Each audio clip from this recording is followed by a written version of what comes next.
Court practice audio news में आपका स्वागत है। आज 1 अक्टूबर 2025 है और अगले कुछ मिनटों में हम पिछले 2 दिनों यानी 29 और 30 सितंबर की सबसे अहम कानूनी खबरों की तह तक चलेंगे। हमने ये जानकारी India Today, LawBeat, Bar and Bench, ET Legal World, Times of India, Live Law और लॉ चक्र जैसे प्रमुख पोर्टल से जुटाई है। हमारा मकसद सिर्फ खबरें बताना नहीं है, बल्कि ये समझना है कि इन डेवलपमेंट्स का असल मतलब क्या है और ये क्यों मायने रखती हैं। तो चलिए शुरू करते हैं आज की ये गहरी पड़ताल। तो अदालतों में आजकल ये जवाबदेही और प्रक्रिया का पालन ये सब काफी सुर्खियों में है ना, खासकर सुप्रीम कोर्ट की तरफ से। हाल ही में निचली अदालतों के जजों को जमानत आदेशों में गड़बड़ी के लिए फटकार लगाई गई। यहाँ तक कि 7 दिन की स्पेशल ट्रेनिंग का आदेश भी दिया गया है। ये थोड़ा अजीब सा लगता है ना। अजीब, हाँ कह सकते हैं, पर ये सिर्फ फटकार नहीं है, ये एक संकेत है कि सुप्रीम कोर्ट मतलब न्यायिक प्रक्रिया की बारीकियों को लेके कितना गंभीर है, खासकर जमानत जैसे मामलों में जहां किसी की आजादी दांव पर होती है। वहां तो प्रोसेस बिल्कुल सही होना चाहिए। सही बात है। तो जब सुप्रीम कोर्ट को लगता है कि निचली अदालतों को ट्रेनिंग देनी पड़े, तो ये दिखाता है कि कहीं ना कहीं प्रक्रिया में चूक हो रही है। और वो पश्चिम बंगाल वाला मामला तो और भी गंभीर है। जज ने अपना अधिकार क्षेत्र ही छोड़ दिया। ये तो न्याय व्यवस्था में भरोसे के लिए अच्छी बात नहीं है। हाँ, चिंताजनक है। और इसी से जुड़ा शायद जस्टिस बीवी नागरत्ना का बयान भी है, जिसमें उन्होंने सरकारी विभागों द्वारा बार बार हारे हुए केस लड़ने पर सवाल उठाया था। ऐसा लगता है जैसे अदालतों पर बोझ बढ़ाने के कई कारण हैं। बिल्कुल, जस्टिस नागरत्ना की टिप्पणी तो बहुत ही महत्वपूर्ण है। वो असल में ये कह रही हैं कि सरकार, जो खुद देश की सबसे बड़ी मुकदमेबाज है, उसे ज्यादा जिम्मेदार होना चाहिए। जब सरकारी विभाग कमजोर केसों में भी अपील करते जाते हैं, तो न सिर्फ जनता का पैसा बर्बाद होता है, बल्कि अदालतों का कीमती समय भी। हाँ, वो समय जो शायद ज्यादा जरूरी मामलों में लग सकता था। सही कहा। तो ये सिर्फ पैसे की नहीं, बल्कि न्यायिक संसाधनों की भी बर्बादी है। और शायद इसी बढ़ते बोझ के चलते सुप्रीम कोर्ट को भी ये टिप्पणी करनी पड़ी कि वो आजकल वैवाहिक और जमानत अदालत जैसा महसूस कर रहा है। ये वैवाहिक और जमानत अदालत वाली बात ये थोड़ी चौंकाने वाली है। क्या इसका मतलब ये है कि देश की सर्वोच्च अदालत ज्यादातर इन्हीं मामलों में उलझी रहती है? देखिए, ये टिप्पणी शायद थोड़ी अतिशोक्ति हो सकती है, लेकिन इसके पीछे की चिंता बिल्कुल वास्तविक है। ये यही दिखाता है कि शायद बहुत से ऐसे मामले सुप्रीम कोर्ट तक पहुंच रहे हैं जिन्हें निचली अदालतों या हाई कोर्ट में ही सुलझा लेना चाहिए था। अच्छा, चाहे वो जमानत की अर्जियां हो या फिर पति पत्नी के झगड़े। तो सवाल ये उठता है कि क्या हमें वैकल्पिक समाधान या फिर निचली अदालतों को और मजबूत करने की जरूरत है, ताकि सुप्रीम कोर्ट अपने मेन काम मतलब संवैधानिक और ज्यादा जटिल कानूनी सवालों पर फोकस कर सके। तो कुल मिला के अदालतों के कामकाज, उनकी प्रक्रिया और उन पर बढ़ते बोझ को लेकर एक तरह की आत्मसमीक्षा या चिंता दिख रही है। चलिए अब जरा हटकर डिजिटल दुनिया और उससे जुड़े कानूनी पहलुओं पर आते हैं। पिछले 2 दिनों में इस मोर्चे पर भी काफी हलचल रही है, जैसे वो तेलुगु अभिनेता नागार्जुन का मामला। हाँ, वो दिल्ली हाई कोर्ट का नागार्जुन के पर्सनैलिटी राइट्स की रक्षा का फैसला, वो काफी अहम है। आजकल डिजिटल युग में किसी सेलिब्रिटी का नाम, फोटो, यहाँ तक कि आवाज का इस्तेमाल करके पैसा कमाना बहुत आसान हो गया है। हाँ, ये तो है। तो ये फैसला इस बात पर जोर देता है कि किसी व्यक्ति की पहचान, उसकी पर्सनैलिटी, वो उसकी अपनी संपत्ति है और बिना उसकी इजाजत के उसका कमर्शियल इस्तेमाल नहीं किया जा सकता। ये सिर्फ नागार्जुन के लिए नहीं, बल्कि सभी कलाकारों और जानी मानी हस्तियों के लिए एक तरह की नजीर है। और कुछ ऐसे मामला शायद वो मालाबार गोल्ड वाला भी लगा है, जहां बॉम्बे हाईकोर्ट ने फेसबुक, ट्विटर और गूगल को पोस्ट हटाने को कहा। यहाँ भी ऑनलाइन पहचान और प्रतिष्ठा का सवाल था। बिल्कुल, मालाबार गोल्ड मामले में उन्हें गलत तरीके से एक पाकिस्तानी इन्फ्लुएंसर से जोड़ा जा रहा था। जाहिर है इससे उनकी ब्रांड इमेज को नुकसान पहुंच सकता था। यहाँ अदालत ने ऑनलाइन प्लेटफॉर्म्स को जिम्मेदार ठहराया और तुरंत एक्शन लेने को कहा। ये दिखाता है कि ऑनलाइन गलत सूचना या मानहानि के मामलों में अदालतों से तेज राहत मिल सकती है और प्लेटफॉर्म्स अपनी जिम्मेदारी से बच नहीं सकते। उन्हें कंटेंट हटाने के आदेशों का पालन करना ही होगा। लेकिन ये प्लेटफॉर्म्स की जिम्मेदारी कहां तक है?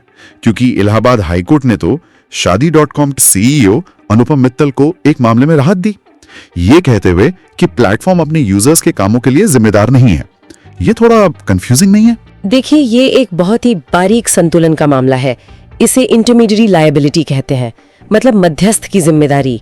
कानून मोटे तौर पर यह कहता है कि प्लेटफॉर्म जैसे फेसबुक, शादी.com, ट्विटर ये सिर्फ एक मंच दे रहे हैं। उन पर होने वाली हर गतिविधि के लिए वो सीधे जिम्मेदार नहीं है। हाँ, अगर उन्हें किसी गैर कानूनी गतिविधि की जानकारी दी जाए और वो फिर भी एक्शन ना लें या वो खुद उसमें शामिल हो, तब बात अलग है। अच्छा, समझिए। तो शादी.com वाले मामले में कोर्ट ने माना कि अगर कोई यूजर प्लेटफॉर्म का इस्तेमाल करके जबरन वसूली जैसा अपराध करता है तो उसके लिए सीधे सीईओ जिम्मेदार नहीं हो सकते। जबकि मालाबार गोल्ड मामले में प्लेटफॉर्म्स को मानहानिकारक कंटेंट हटाने का निर्देश दिया गया था, जो उनकी जिम्मेदारी के दायरे में आता है क्योंकि उन्हें सूचित किया गया था। और इसी ऑनलाइन कंटेंट और रेगुलेशन की लड़ाई में अब एक्स यानी ट्विटर भी कूद पड़ा है।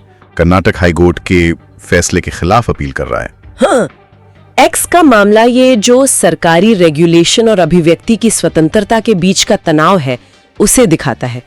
सरकार ने एक सहयोग पोर्टल बनाया है जिस पर प्लेटफॉर्म्स को अनिवार्य रूप से जुड़ना है और पुलिस द्वारा फ्लैग किए गए कंटेंट को हटाना है। एक्स का तर्क ये है कि ये तो पुलिस को बिना किसी न्यायिक जांच के कंटेंट हटाने की खुली छूट देता है, यह अभिव्यक्ति की स्वतंत्रता के खिलाफ है। ये लड़ाई अभी लंबी चलेगी मुझे लगता है, और ये तय करेगी कि भारत में ऑनलाइन कंटेंट को कैसे रेगुलेट किया जाएगा और प्लेटफॉर्म्स की भूमिका आखिर क्या होगी। सही है, यानी ये डिजिटल दुनिया में अधिकारों और जिम्मेदारियों की लकीरें अभी खींची ही जा रही हैं।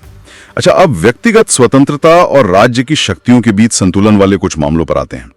सुप्रीम कोर्ट ने आईपीसी की धारा 498A यानी क्रूरता की परिभाषा को लेकर कुछ कहा है। जी हाँ, ये वैवाहिक विवादों के संदर्भ में बहुत महत्वपूर्ण है। धारा 498A दहेज उत्पीड़न और पति या ससुराल वालों द्वारा क्रूरता से संबंधित है। सुप्रीम कोर्ट ने स्पष्ट किया कि क्रूरता के आरोप सिर्फ सामान्य या हवा हवाई नहीं होने चाहिए, उनमें विशिष्ट घटनाओं का जिक्र होना जरूरी है। बिल्कुल। कोर्ट ने ऐसे ही अस्पष्ट आरोपों के आधार पर ससुराल वालों के खिलाफ चल रहा एक मामला रद्द भी कर दिया। अच्छा। इसका मकसद साफ है, इस धारा का दुरुपयोग रोकना, ताकि निर्दोष रिश्तेदारों को बेवजह परेशान न किया जा सके। कानून का उद्देश्य रक्षा करना है, किसी हथियार की तरह इस्तेमाल होना नहीं। बिल्कुल सही। और व्यक्तिगत स्वतंत्रता का एक और पहलू पैरोल के अधिकार से जुड़ा है। दिल्ली हाईकोर्ट का वो फैसला कि माता पिता के अंतिम संस्कार के लिए पैरोल न देना अनुच्छेद 21 का उल्लंघन है। हाँ, ये फैसला मानवीय आधार और मौलिक अधिकारों के प्रति अदालत के संवेदनशील नजरिए को दिखाता है। अनुच्छेद 21 जीवन और व्यक्तिगत स्वतंत्रता का अधिकार देता है ना, तो हाईकोर्ट ने कहा कि किसी कैदी को अपने माता पिता के अंतिम संस्कार में शामिल होने से रोकना बिना किसी ठोस कारण के उसके इस मौलिक अधिकार का हनन है। ये याद दिलाता है कि कैदी होने का मतलब ये नहीं कि किसी व्यक्ति के सारे मानवीय अधिकार खत्म हो जाते हैं। सही बात है। इसी तरह बॉम्बे हाईकोर्ट ने रिया चक्रवर्ती को भी पासपोर्ट वापस रखने की इजाजत दी, हालांकि कुछ शर्तें लगाई हैं। ये भी इसी संतुलन का उदाहरण है। के दौरान व्यक्तिगत स्वतंत्रता जैसे विदेश यात्रा का अधिकार और जांच या ट्रायल की जरूरतें जैसे आरोपी की उपलब्धता सुनिश्चित करना, इनके बीच बैलेंस बनाते हैं। रिया चक्रवर्ती को पासपोर्ट रखने की अनुमति तो मिली, लेकिन उन्हें अपनी यात्रा की जानकारी देनी होगी और ट्रायल के लिए उपलब्ध रहना होगा। ये एक व्यवहारिक तरीका है जिससे न तो जांच में बाधा आए और न ही व्यक्ति के अधिकार पूरी तरह खत्म हो। अब अंत में कुछ ऐसे मामलों पर बात करते हैं जो दिखाते हैं कि कानून कैसे नई सामाजिक या तकनीकी चुनौतियों से जूझ रहा है।